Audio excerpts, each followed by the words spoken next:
ये एपिसोड देखने के बाद मेरे दिल में शिनोमे के लिए एक ही मीम आया, साला ये दुख का खत्म नहीं होता बे। मतलब कि साला इस एपिसोड के अंदर अपने को शिनोमे की बैक स्टोरी दिखाई जाती है जो कि ऑफ कोर्स सैड है उसके लिए, एंड उसी के साथ अपने दिल में उसके लिए सिंपैथी मतलब ठोस दी गई है। अगर तुम्हारे दिल में एक्चुअली सिंपैथी क्रिएट हुई तो फिर अच्छी बात है, हम उसकी बैक स्टोरी के बारे में बात करेंगे शिनोमे की। लेकिन हम उससे पहले हम फर्स्ट डिवीजन के कैप्टन गिन्नारुमे के बारे में बात करते हैं। इस चैप्टर के अंदर हमें उसकी ट्रू पावर्स या फिर उसकी ट्रू एबिलिटी पता चली है, एंड उसने अपनी फुल पोटेंशियल पे भी फाइट की है, जो कि फाइट ज़्यादा देर तक लॉन्ग नहीं चली क्योंकि काइजू नंबर 9 कुछ ईजिली पेल दिया गया।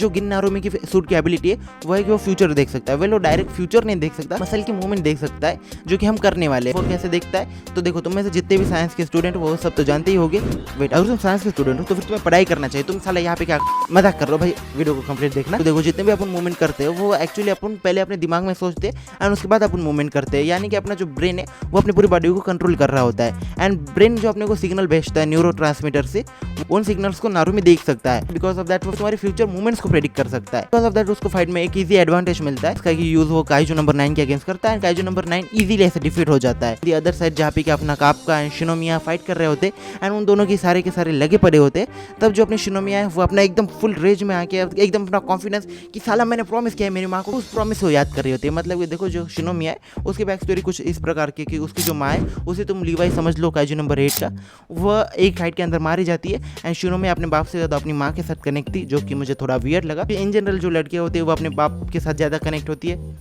जापान के अंदर नहीं होता होगा। वो अपने बाप के पास एक इमोशनल सपोर्ट के लिए देखती है, लेकिन जो उसका बाप होता है वो गुस्से में देख रहा होता है काइजू ने मेरी लुगाई को मारा है, इस तरीके से देख रहा होता है। एंड उसी के बाद देखने में शिनोमिया के अंदर भी मोटिवेशन आ जाता है, भी मोटिवेट हो जाती है एंड वो डिसाइड करती है तो मैं भी अब काइजू को मार के अपनी माँ का बदला लूंगी। अल्दो वो काइजू तो आरआईपी हो गया, लेकिन अब मैं सारे काइजूस को मारूंगी। सारे काइजूस को मारते मारते मैं अपने किसी भी टीममेट को आरआईपी नहीं होने दूंगी। And this is Shinomiya's back story. And Shinomiya की बैक स्टोरी ने शिनोमिया को मोटिवेट किया, एंड शिनोमिया के मोटिवेशन ने काफका को मोटिवेट किया कि भाई आप काइजू नंबर 8 में बनने का वक्त आ चुका है। तो जितने भी पिछले एपिसोड है उसके अंदर अपने को पता था कि काफका खुद की पावर से डर रहा है, कि उसको इस एपिसोड के अंदर समझ में आया कि मैं खुद की ही पावर से डर रहा हूँ, जो कि मुझे गजब लेवल का मतलब कि भैया सोच के देखो ना कि साला तुम ट्रांसफॉर्म नहीं हो पा रहे हो एंड तुम्हारे दिमाग में हमेशा वही पॉइंट आ रहा है कि तुम अपना कंट्रोल लूज करो, तो फिर साले तुम खुद से डर रहे हो, तुम्हें इतना टाइम कैसे लगा। एनीवे, इस चैप्टर के एंड के अंदर काइजू नंबर 8 काइजू नंबर 9 को इजीली डिफीट कर देता है। मतलब कि काफका को समझ में आ गया कि भाई मैं कितना भोकाल होल्ड करता हूँ। बाकी अपने ओपिनियन कमेंट्स के अंदर जरूर बताना।